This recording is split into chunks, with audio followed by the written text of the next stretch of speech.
So this was a paid request from Deadpit Radio. Thank you. Well, you know what? More CK, the creepy. I should not blame Uncle Bill. I'm sure he's watching.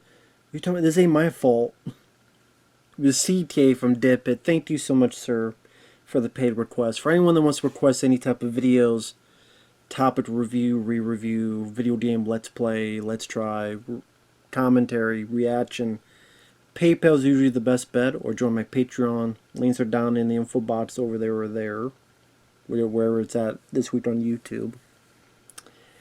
I Spit on Your Grave, Deja Vu.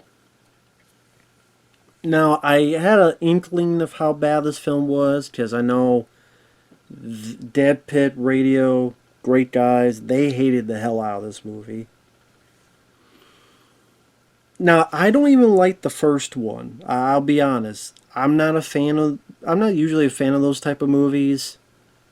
I mean, revenge films, I'm more of a Death Wish 3 guy.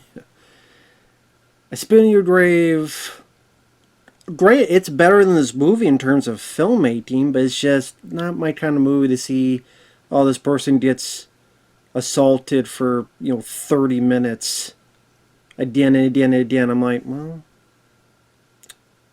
this is a waste of my time. That's just my feeling on it. This is from the same director, Meir Zarchi. The same actress, Camille, who played Jennifer in that film, comes back to do this. Well, she's in the first half, and then this other lady plays her daughter. She's in the second. She's in the first half, but she's more the star of the second half. This is a god-awful film, in like every step of the way. The first scene is 2.5 damn hours. I really want to ask, why is it I Spit on Your Grave movie 2.5 hours long? Like, this director, and some would say it's like watching an early work print, early version with no editing. This is an ego trip. I think that's why it's this long. Meir Zarchi, I remember reading up that Camille Keaton wanted a sequel again and again and again, and kept bothering, and then he kept saying no, then eventually he said yes. Now, why he did this movie, I don't know. Because I think this movie at first started, was it 2015 or something? I think that you have those remakes of I Spit on Your Grave. There were like 3 movies. I guess maybe he saw the success of them because they got 3 movies, and then sure, let's make one. Although if that's the case, then that means maybe it got made and it got buried for a few years, and it should have stayed buried. And then I had to spit on its grave. But maybe they saw like Halloween 2018 success of that, and they said, well, that's a movie from years and years ago, and you have a movie that's a sequel years and years ago. We'll release it. Yeah, that's why it gets a 2.79 to B. It was something worth releasing. Yeah, just like releasing STDs, like Charlie Sheen has. Yeah, not everything needs to be released, because it could get in your eye and make you go blind. This is poorly acted, horrendously paced, laughable many of the times unintentionally, boring as hell, interminably long scenes. There's a scene in a van that I swear I was clocking it and went 9 damn minutes, where this person is talking to Camille Keaton. They're in this van that's like nothing, like bare of a van. Like nothing in the back, no tools, no seats, nothing in the back, just a bare van in the back. 9 minutes they talk. 9 minutes. And this director has this ego that he thinks he made an epic. He thinks he made something that's very deep. That's why a lot of times these directors nowadays have these films so long, because they think they're making some deep thesis on the human psyche. Yeah, how shitty can I get in making a movie? That's their deep psyche. Because the story is Camille Keaton comes back as Jennifer from the first movie. Apparently, amongst that time, she was booked. I'm trying to remember how that would piece together, because she killed all the people, and who else would know that she killed them?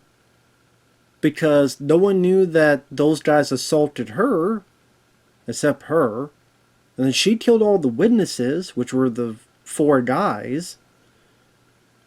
But somehow this information got out because of her. Like, I'm trying to piece together. Did she write the book and then she was arrested, or no?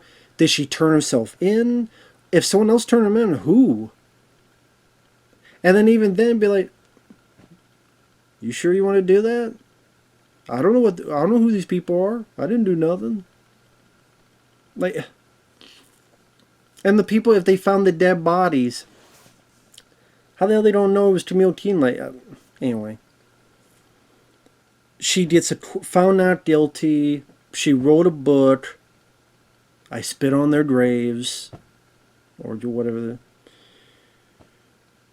And I don't know. Maybe she got Demi Moore to play the role.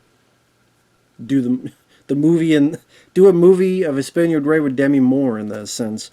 From what I understand, Demi Moore is the woman on the poster of the original film. Well, I rather think about that than anything with this movie, because I like Demi Moore.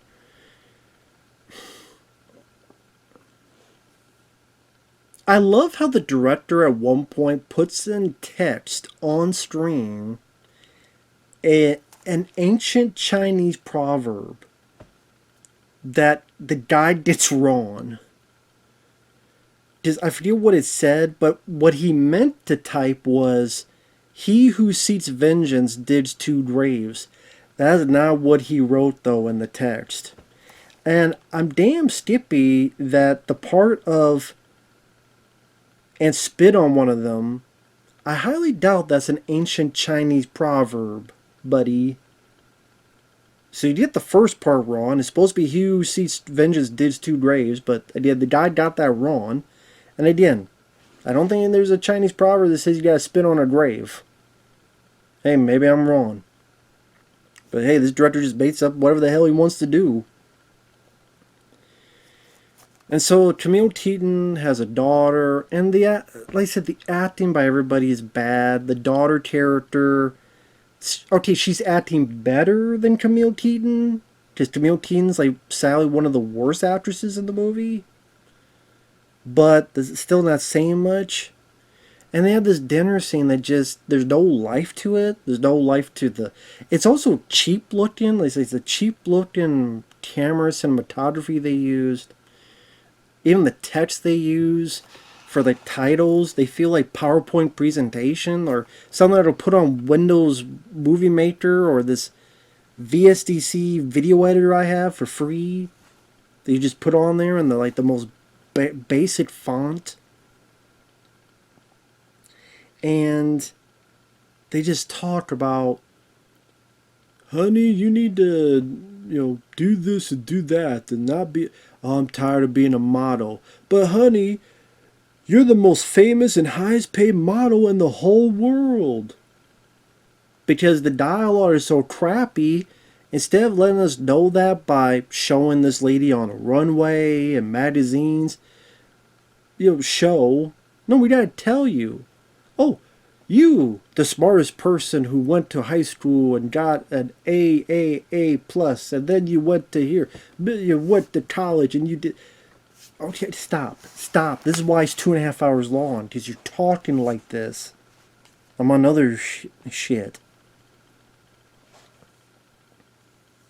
And Also, I'm thinking, really, this lady is the most famous and highest paid model? Why? I don't think she's bad looking, but not like the hottest woman ever, but, you know. And then they say that Camille Keaton, she wrote a book, but then she's also a counselor for victims. That never comes into play, Camille Keaton being a counselor. Never comes into play at all. So I don't even know why they even make that a thing. And Camille Keaton, I know she didn't do a whole lot of movies. She looks haggard. She sounds like she's got a frog in her throat. At times it seems like she's just trying to remember her lines. You're gonna make me cry. She's just haggard looking. Haggard. And she's talking like this. Like croaking. Can you get the frog out of your mouth? Maybe, hello my lovely, hello my darling, he did dance away and take you with him out of the movie? And I watched this opening scene. I went, oh my god, no wonder they wanted me to watch. Well, maybe I'll blame Uncle Bill. You didn't stop him.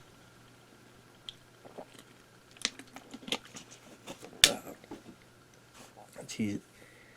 So then what happens is they meet up with. Well, they go outside after their dinner, and there's a couple guys out there. I swear to God, the one guy who looked like a crackhead Rob Zombie. If Rob Zombie lost weight, became a crackhead, that's who this guy looked like.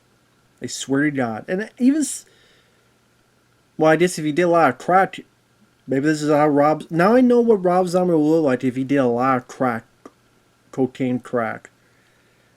And, you know, changed his voice because of it, became scrawnier. So, crack Rob Zombie. And this other guy, get these two in a van. I wish he would go in the river and kill them all so we wouldn't have a movie anymore. Camille Keaton screams, and anytime she screamed, it was as fun as getting hemorrhoids. I hated listening to her screaming. And lo and behold, spoilers, by the way, spoilers. These are all the family of the victims that she killed in the first movie. One of them is like a cousin, and one of them is like a brother, and then later on they see this guy who's mentally and handicapped and stuttering, just like Matthew in the first movie. Great, have my damn name. Thank you for that. Have my damn name, Matthew, from the guy in the first movie. And then, I forget her name. I'm going to call her Butt-Tooth Betty. You know, like, you know what she seemed like? This lady that is just trying way too hard.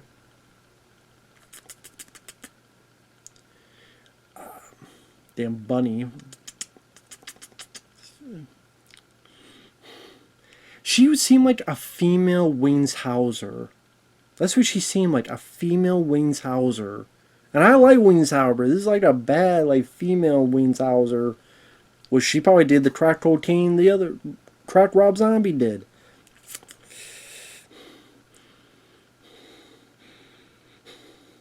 I'm gonna do a lot of stuff to you. I like your eyes. Yeah, I know you did. She was the wife of the guy, Johnny. Gotta do it for Johnny. In the first movie, the one that she got the dinoline in the bathtub and, I don't know, threw it away or whatever the hell she did with it. She's the wife, this girl, Butt-Tooth Betty. And what did you do with his dick, huh? What did you do with it? And then crackhead Rob Zombie's like, I bet she ate it. And then Butt-Tooth Betty's like, No one should be buried without their dick. I'm like, yep, hey, that should go on a tombstone. Words to live by. Don't be buried without your dick. Bury a wounded knee? No. If you bury me, please give me my dick.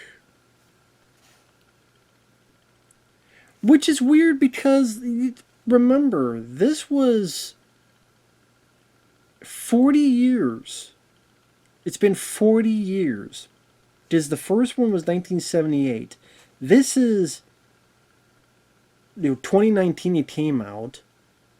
Even if it was made like 2015, 2016, that's still pretty close to 40 years. Does this wife look... How old would you be to be a wife with kids? Let's say 20. Does this girl look like a 60-year-old? No. And I looked up the actress. She would have been 12 years old in 1978. The actress they got. And I wouldn't say they put makeup, they just put a cap on. But I'm like, hey lady, you were 12 years old in 1978. I know there are places in the world that didn't marry that young, but we see the person in the original film. She was looked like 20, 30 years old. Now Camille Keaton, on the end, she's like, what, 76 or so? So about, whatever, when it was at... Like, she's appropriate age, Made sense. She's from the first one. But I'm going to jump ahead to this. Because since I'm on that subject... Ooh, spoiler. Style spoiler, because they tell you ahead of time pretty much. We also find out that Camille Keaton's daughter, she was technically the daughter of Johnny because of the assault. Now again, it's supposed to be 40 years later. You watch that girl, you tell me she's 40 some years old.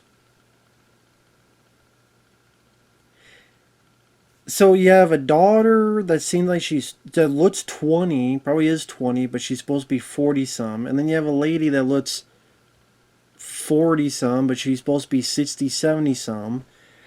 Does this movie have like the Texas Chainsaw 3D, the 3 dicks in my face? Like that problem with time and how it tells time? Because that was the movie where like it's Texas Chainsaw Massacre, but then it's supposed to be 20 years later in the 90s.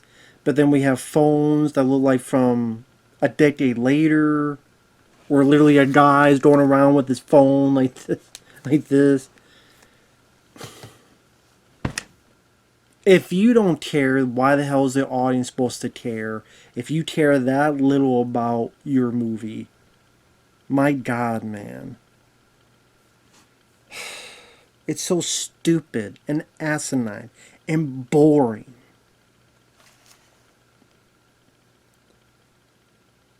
And this is where you get this like 9 interminable minutes talking in a van where But Tooth Betty thinks she's going William Shakespeare.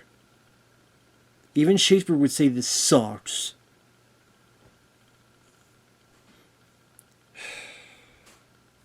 I'm not going to tell the details of that 9 minutes. Just to be honest, I forgot. Just didn't matter. And like I said, the dialogue, like when she keeps telling Camille Keaton's daughter, "I like your eyes. I like your eyes. You look familiar." Oh, because she was your husband's daughter. God, big surprise. They get to where they need to go. They meet another cohort. The guy who's mentally challenged in the first movie with the glasses and she hunt him. His dad is another one of the party. Which I guess it runs in the family that they're both mentally handicapped and they both stutter. Okay. Today, Junior.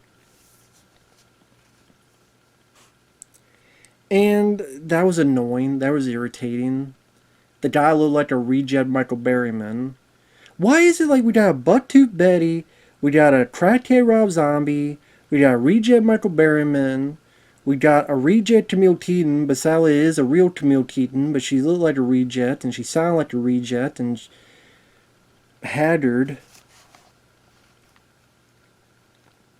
What the fuck? What? And I love also how Camille Keaton, like, she keeps saying stuff like, hey, if you let us go, I won't tell anybody. Hey, you've had your fun. Hey, this and that. How is it that a lady, a character that went through all this stuff in the first movie, she is so stupid, she is so dumb, she doesn't realize that these folks have taken you here because they want to kill you. But she keeps saying, I'll give you money. We've had your fun. I'm like, this is the group you killed their dad or not their dad, their brother or their husband. You think they want some money? Wasn't it some chips and fries and shit?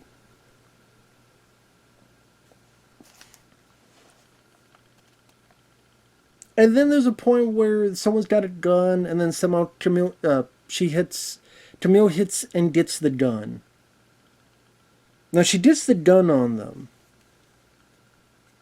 She doesn't shoot them.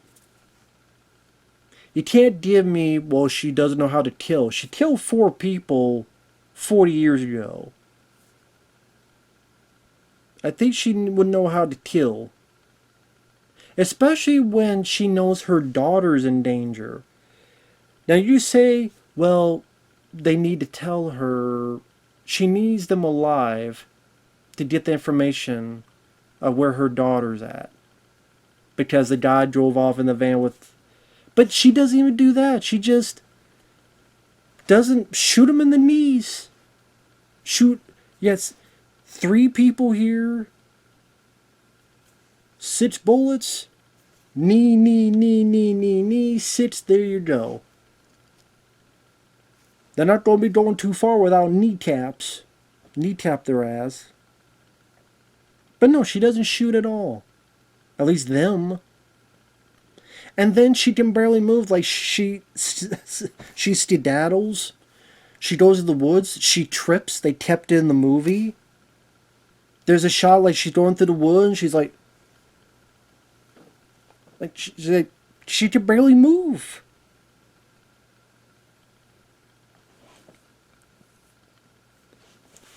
And while that's happening, the guy who is having the daughter in the van and driving, which I'm sitting there going, where are you driving her to? If you're going to kill her, why don't you just kill her there? You're on your property in the middle of nowhere. You could just shoot her anywhere. What are you waiting for? And it's weird that earlier Buckeye Betty said, you take her back to New York and you do that.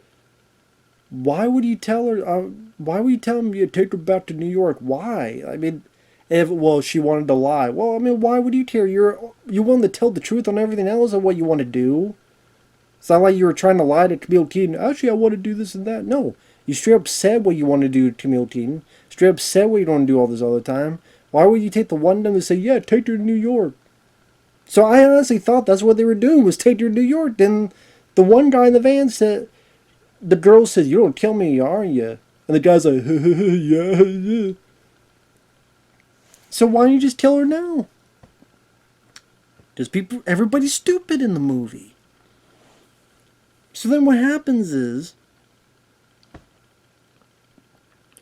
she says she gotta go to the bathroom. The guy stupidly lets her go. And then he doesn't wonder, like, why would this girl throw her panties into the trees? I understand, listen, I know you're out in the woods, but would you take your underwear... Would anyone take your underwear off and just throw it into a tree if you gotta go to the bathroom? No. So this guy's so stupid, he's like, You ain't fooling me. But then he tastes the huffs it.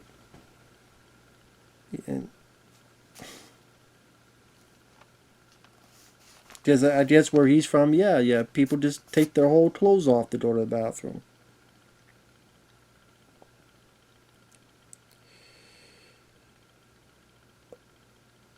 Camille Keaton, she meets this old couple that. This old couple. The lady in particular. I guess the stuff they were drinking is real alcohol. Because that, I mean, they seem drunker than a skunk fucking a duck.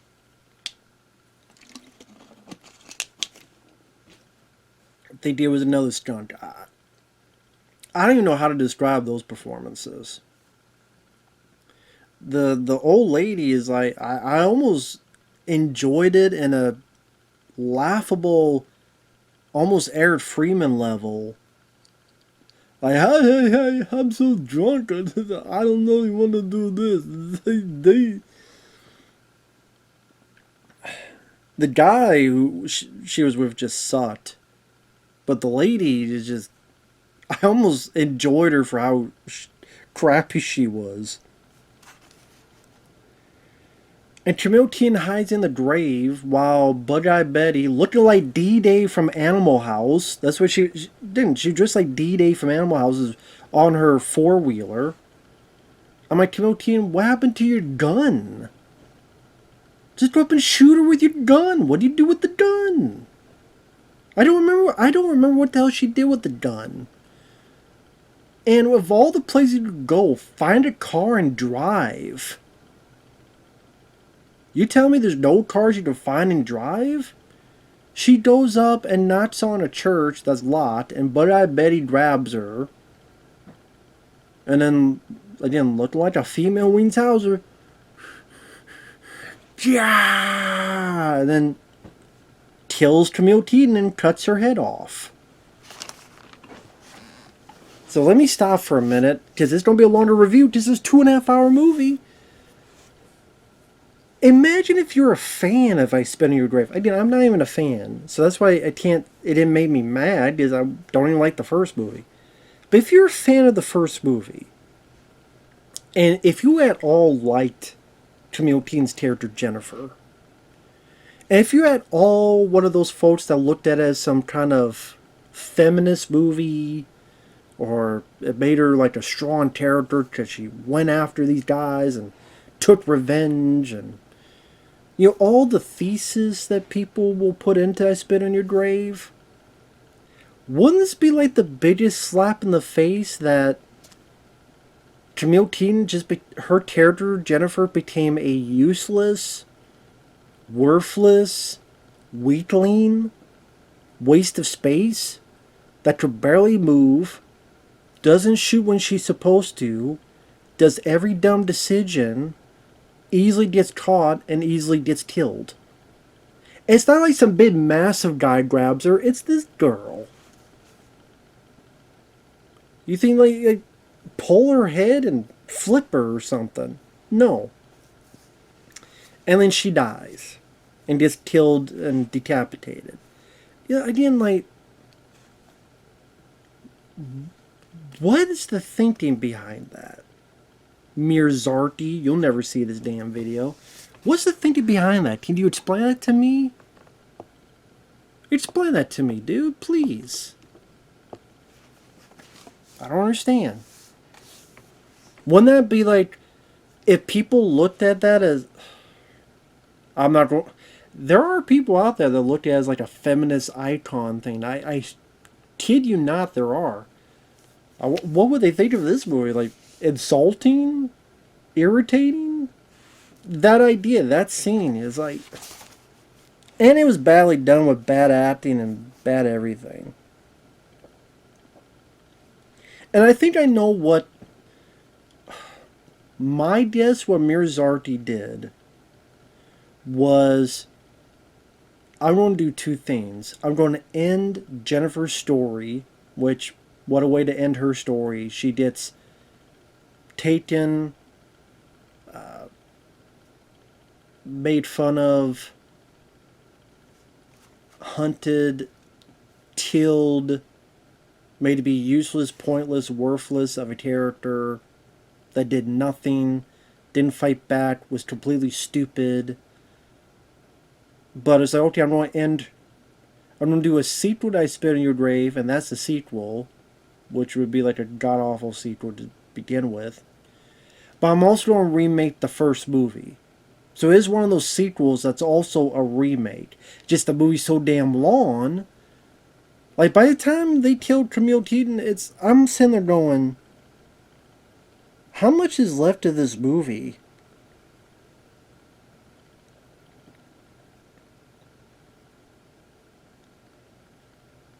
There was over 90 minutes left of the film. Over 90 minutes left. That bug-eyed Betty decapitates her, does the Xena warrior princess yell. I'm like, there is over 90 minutes left of this film? Are you kidding me? You're jerking my gherkin. I had to pause and do something. Granted, it was like for 10 minutes, but I'm like, no, I'm just going to get it done, because if I don't, I'm going to have to watch the rest later. I'm like, we're over 90 minutes left of the film? I find it funny also, like, they take Camille Keaton's body. Well, this is later, actually. We're not there yet. There's a shot of a real cemetery, tombstones. But then there's a shot, in the shot, there's these 5 black crosses that's supposed, or 4, actually 4, sorry, 4 of the family members that died in the first movie. And it was just funny because you see all these actual tombstones, but then you have these like 4 like sticks, and they're also huddled together. So you think, well, if they're buried there, you'd have to have enough room for the bodies, but they're all like here. They're like all together, and I'm like,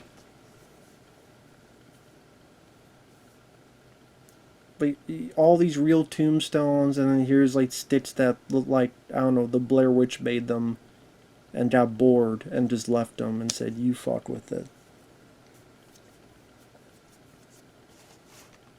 Over 90 minutes left of the film.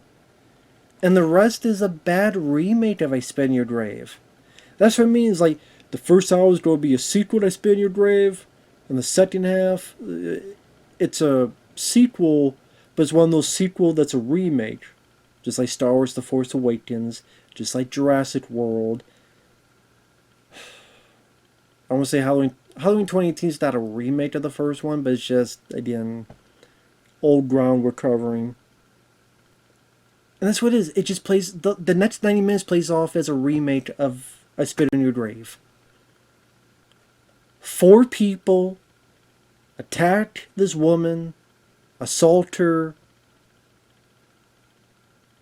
The mentally handicapped guy has a bit of an issue. Our lead character gets away, gets her revenge. Even cuts a guy's Twizzler, cuts his flesh-colored Twizzler off.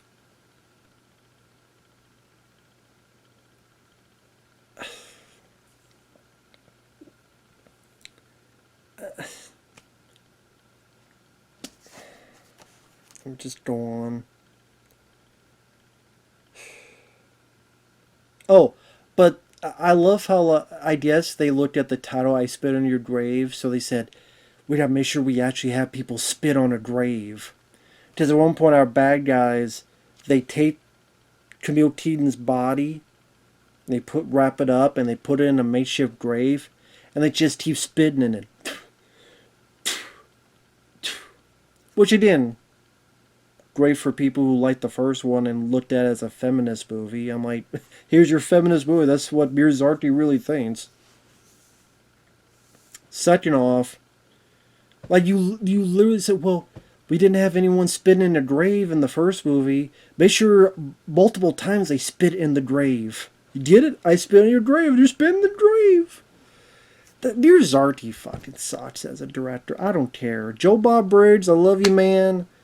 I your commentary is interesting. I Spin Your Grave, but I think you're full of it. And I probably did a commentary for this film, and he was more full of it. You're full of shit. This movie, the first film, I think sucks, and this film sucks even harder. Meir Zarchi ain't much of a director. Ain't much of anything. Like the way he writes earlier in the film. The daughter literally says to Camille Keaton, "Man, you're running around like a chicken with no head." And lo and behold, later on, she has got no head. All the things that you tell that this lady is the daughter of Johnny.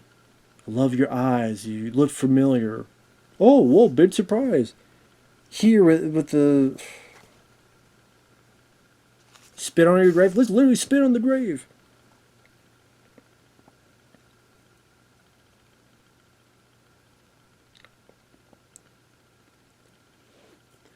So then she takes these 4 out one by one. And then, yeah, even like in the original, she takes out the mentally handicapped one first. Here, like the wannabe Michael Berryman tries to help her, but then he later on decides to kill her. He has like a gun, and when he fires, it's like really bad looking muzzle flash that's CG. She stabs the guy in the back, shoots him. Crackhead Rob Zombie and the other guy are in a truck. They have great dialogue like, "My balls are cracked. Oh good, we can make an omelet." And our daughter character goes up to Crackhead Rob Zombie and gives him a flower because he loves flowers and knows all the flowers. And then because of that, thinks she's going to suck him off. And what? Okay. I don't care what anybody tells me. Because people try to explain this with the first movie. I'm sure. But no. If someone cuts my dick off, I'm going to feel it. And I'm not going to think I'm enjoying it. I don't buy that. I don't. If someone just softly brushes over it, I'm in pain. But the fact that in this, like, someone takes a broken bottle and cuts it off, and he's like, whew, man, it feels good.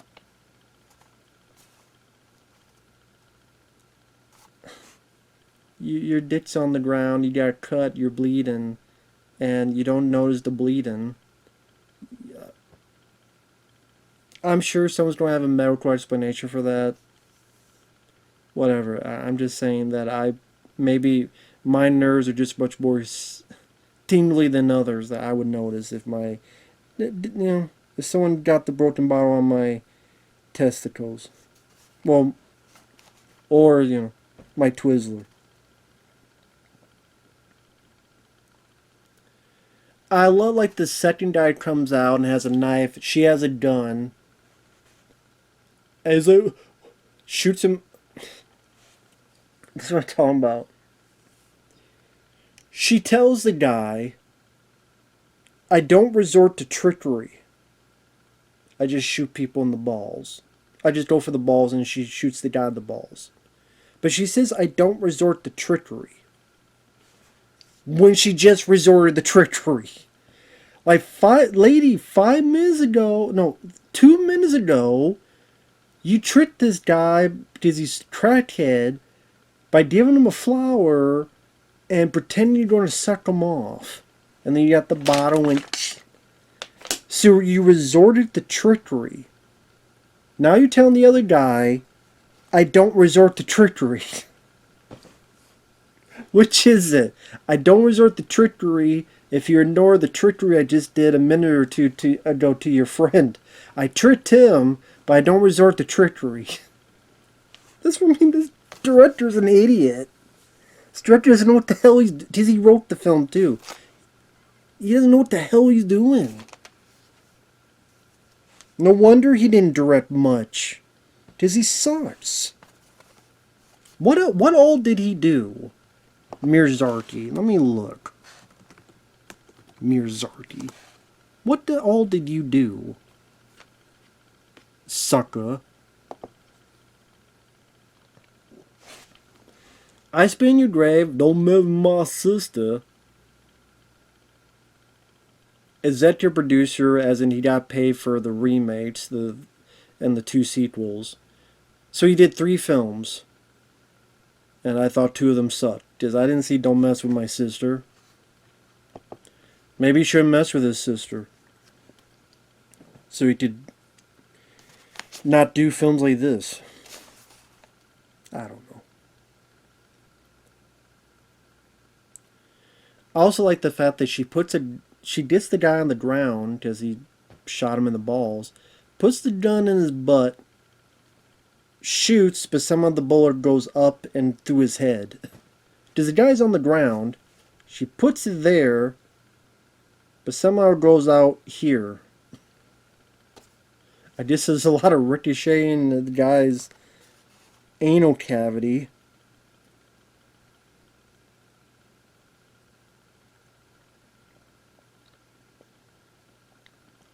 So she has a gun, she finds Bug-Eye Betty, Butt-Tooth Betty, and doesn't shoot her. Why? I don't know. So instead, Butt-Tooth Betty gets the drop on her, ready to kill her. Then the old couple, who Camille Keaton saw come up, and beat the hell out of Butt-Tooth Betty. This made 0 sense. Just well, I always spoiled it. You find out that those 2 are Johnny's parents. Or like one's the dad and one's the grandmother or something. Or no, they're the parents. No, and yeah, there's another woman who's like the grandma. Yeah, those are the parents of Johnny. So the guy who, this woman who your son was married to and was the mother of your grandkids, you decide to kill her, and for what reason? They might have given a reason. I still don't know what the hell the reason was. So, you're telling me even Camille Keaton didn't need help in the first movie. So instead, they beat the hell out of her, and then our lead gets something, and not even like a good death, just kind of a breaks a bottle on her head. Really? That's it? That's it? Well, why don't you cut her head off? Just like she cut your mom's head off. That would at least would have made more like satisfying vengeance type of sense. Not just, I don't know, put a broken bottle, hit you on the head with it. This just came off as lame.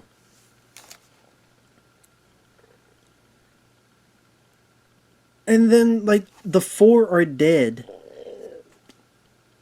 You see that, you hear that noise? Just my body, that's what my body made, so good timing. When I looked at the timer, and there was 25 minutes left of the movie. 25 minutes left. The 4 are dead, and there's still 25 minutes left of the movie. Because the old couple brings the girl to the grave where her mom was put. Then says, yeah, your dad was our son Johnny. And she's like, yeah, I can see why she never wanted to tell me. And then those 2 try to kill the girl. And also another old lady who's like the grandma. And then you're sitting there going, wait, this lady, our lead characters, I was supposed to believe she's in her 40s? This was 40 years ago? And she's Johnny.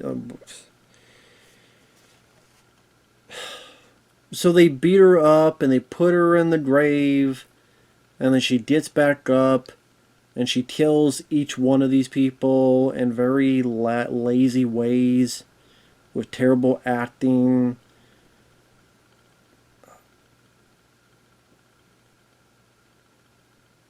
Bad effects.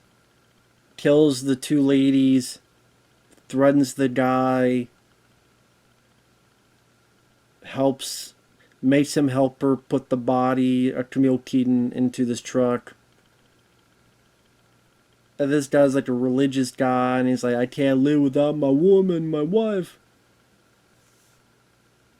So he gets a gun and could shoot her, but doesn't and shoots himself. Now, granted, I'm thinking, well, you have grandkids. You act as if you have nobody. Idea your wife died, which was your own fault for doing this in the first place. So, how religious you are, you don't care about your... I don't know, the guy just like... He could shoot... I'm not going to shoot the person who killed my wife, I'm just going to shoot myself. Why don't you shoot her and then shoot yourself?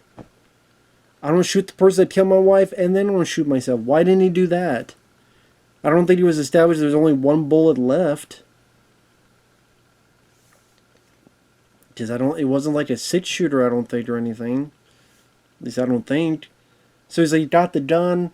Why don't you just shoot her and then shoot yourself if you want to shoot yourself so badly? Why do you let her go who killed your wife? Whatever, the movie's lazy and stupid, that's why. I still don't get why the old couple killed their son's wife. I still don't get why the guy didn't kill the woman who killed his wife and before shooting himself. And then our lead character enters a church, and I don't even know why the hell this is in the movie. She talks to her cross, picks up the cross, and then, realized she couldn't carry it, it was too heavy, and then, puts it down. And I'm sitting there going, okay. I guess maybe she'll be a Scientologist. I don't know. You think, okay, she's going to break the cross, she's going to make a statement. Damn you all to hell. No. It's like she can barely lift it. Oh, it's too heavy, then I give up. Why was I even in the movie? That did not even need it. There's so many things that did not need to be in this film. This entire movie did not need to be a film. No one was asking for a sequel to I Spit on Your Grave except Camille Keaton. Which again, apparently she kept bothering the director. Please make a sequel. Please make a sequel. I'm guessing the distributors who did I don't know. I guess the guy saw the success of the remake. Because again, got 2 sequels, got a trilogy. So I'm guessing the director saw that and said, there you go, I'm going to make something.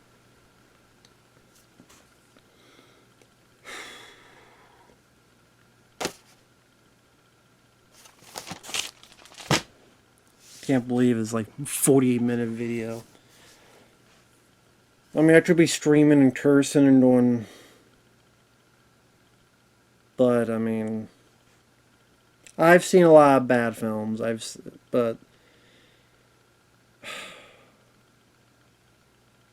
There's nothing good I could say about the film. It's interminably long. The dialogue is awful. The acting is awful. The performances are over the place. If you're a fan of the first, it's like you're either seeing a bad remake of the first, or you be insulted to what they do to a main character from the first. And then even then, that character is the same actress who's given a god-awful performance. There's so many points you could edit because all this jibber-jabber you don't need. You don't need the girl trying to get the cross off and then she can't. There's so many things you didn't need. There's so many things. Again, this is why Meir Zarchi did not direct a whole lot of movies, let alone write them. I think people saw the proof in the pudding, so to speak. You want this guy to do it? Fuck that. And they were right. They were right. So with that said, thanks for watching. Take care. I'm done. I'm done. Later.